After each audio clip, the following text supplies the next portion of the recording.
आइए अब यहाँ पर चतुर्थ अध्याय में कथा आई। पहले एक बार जय जयकार कर लेते हैं। बोले रामार्चन महायज्ञ की। पार्वती पूछती है किसने किसने रामार्चा की और उस रामार्चा का प्रभाव उसके जीवन में क्या पड़ा। हमें बड़ा आश्चर्य लगा सुन करके। अरे ब्रह्मा जी विष्णु जी की बात आपने बताई, दुनिया की बात बताओ। दुनिया की ये तो पौराणिक कथा लग रही है, हम कहाँ देखने गए। इस दुनिया की बात बताइए, संसार की। यहाँ भी किसी के साथ जीवन में हुआ भैया, चक्रवर्ती भैया के साथ चमत्कार हो, हैं आपके साथ हो, इनके साथ हो, ऐसी कथा हमें कुछ बताइए जो संसार में दिखने में आया हो। यहाँ इन्होंने मथुरा के एक ब्राह्मण की कथा सुनाई है, उसका नाम है पृथुक। बड़ा तेजस्वी ब्राह्मण है, पर हुआ क्या जीवन में महाराज, जीवन में कब जो है प्लस माइनस बन जाता है कुछ पता नहीं चलता। प्लस में चल रहे हो, अचानक माइनस शुरू हो जाता है। व्यक्ति कहता है कि ये सब हमने बनाया है, और फिर वो सब उससे नहीं समझता। यह संसार का स्वरूप है। तो महाराज यही कथा आती है। पृथुक नामक ब्राह्मण था, बड़ा विद्वान था। संसार में लोग अपने कष्टों का हल उनसे जाके पूछते थे, कहते थे ये दान कर लो, ये जप कर लो, ये पूजा करा लो, ये पाठ कर लो, ये ठीक हो जाएगा। उनके जीवन में ऐसा कष्ट आया कि महाराज वो ठीक है नहीं। उन्होंने भी सब प्रयत्न किया। डॉक्टर खुद बीमार पड़ जाए तो लोगों के बीच में शंका का पात्र बन जाता, खुद नहीं ठीक हो रहे दूसरों को क्या करेंगे। यही स्थिति ब्राह्मण देवता की हुई। महारोग से पीड़ित हो गए। महाराज वैद्य हकीम डॉक्टर सब कर लिया, कुछ हुआ नहीं। उसके निमित्त जितने जप तप दान व्रत थे सब कर लिया, नहीं हुआ। लोग कहते हैं तुला दान करा लो, शरीर का रोग शांत हो जाएगा। सब करा लिया महाराज, कुछ हुआ नहीं। जितने देवी देवता मनाए जा सकते थे, जहाँ जहाँ माथा पटक सकते थे, सबकी रोग बढ़ता गया। ऐसा हुआ शरीर गलने लग गया। लोग अब उनके पास नहीं आते, घर वाले भी दूर से धीरे से थाली सरका के जाते। अब महाराज उनके शरीर से गंध आने लगी, अपना शरीर बेकार लगने लग गया। मन होता था मर ही जाते तो अच्छा था। जब ऐसा मन में आया, पर मरेंगे अपने मन से तो आत्महत्या होगी, बड़ा पाप भोगना पड़ेगा, बड़े कष्ट भोगने पड़ेंगे। जो व्यक्ति आत्महत्या करता है उसको बड़े कष्ट भोगने पड़ते हैं। थोड़े से कष्ट के कारण में यहाँ पर मरते हैं, फिर 10,000 साल तक प्रेत बन करके कष्ट भोगना पड़ता है, भटकना पड़ता है। आप प्रेत के साथ सुनते हैं भटक रहा है ना, प्रेत भटकते हैं महाराज। उनको पीने के लिए पानी नहीं मिलता, प्यास से गला सूखता रहता है। जब भी जल के पास जाते हैं तो मुंह सुई की तरह हो जाता है, बूंद पानी बड़े कष्ट से आता है। इसलिए प्रेत भटकते रहते हैं, प्यासे भटकते रहते हैं, इसलिए जल दिया जाता है पितरों को। यदि कोई ऐसा जीव है तो पीपल में आप जल देखते हैं बांधा हुआ रहता है, कि उसको जल मिल जाए, बस थोड़ी देर उसको शांति मिले।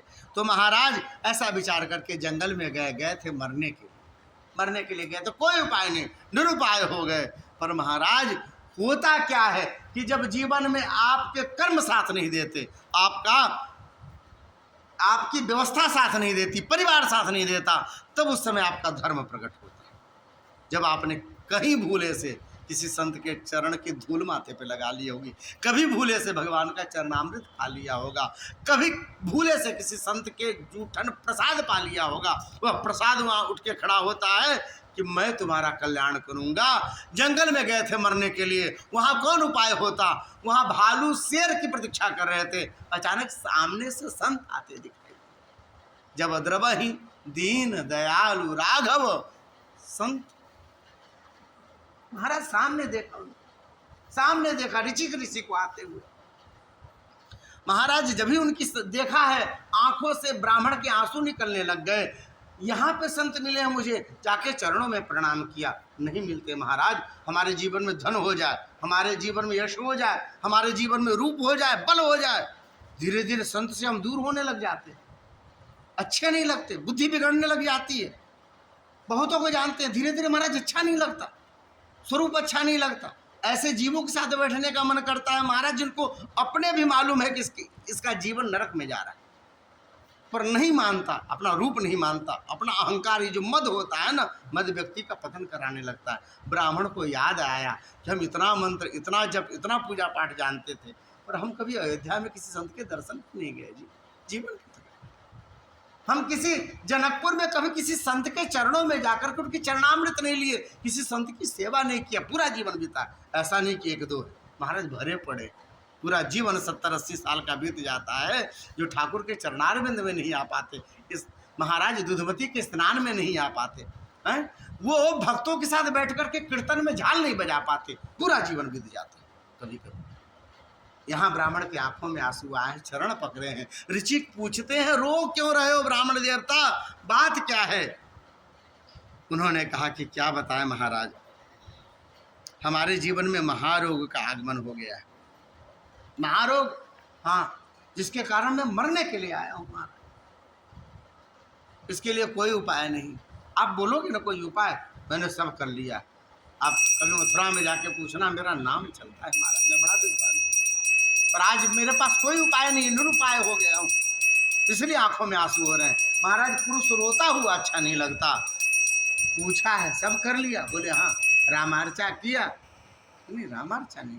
अरे 9-9 दिन की, 1-1 महीने के यज्ञ किए, हजार ब्राह्मणों से आहुति करवाई है घर में कि मेरे रोग ठीक नहीं के निमित्त कर दो, धन की कमी नहीं है हमारे पास। पर महाराज रामार्चा नहीं, मालूम है मुझे, एक दिन तो पूजा होता है, नहीं कराया। अरे ब्राह्मण देवता, रामार्चा का प्रभाव मुझे अपने जीवन में मालूम। छोटी सी कथा सुनाता हूँ, आपको स्मरण आ जाएगा। मेरी पत्नी ने एक बार मेरी बड़ी सेवा की। अब पत्नी सेवा करती, उसके मन में कुछ न कुछ मनोभिलाषा तो होगी। मैंने पूछ लिया, क्या मनोभिलाषा है? इस सेवा, इतने अच्छे सेवा का कोई न कोई मनोभिलाषा तो होगी। बोले हाँ जी, एक अभिलाषा थी मन में, आप बड़े पंडित हो, जजमानों का खूब कल्याण करते हो, उसके मन में जो भी होता है पूरा पूरा करते हो।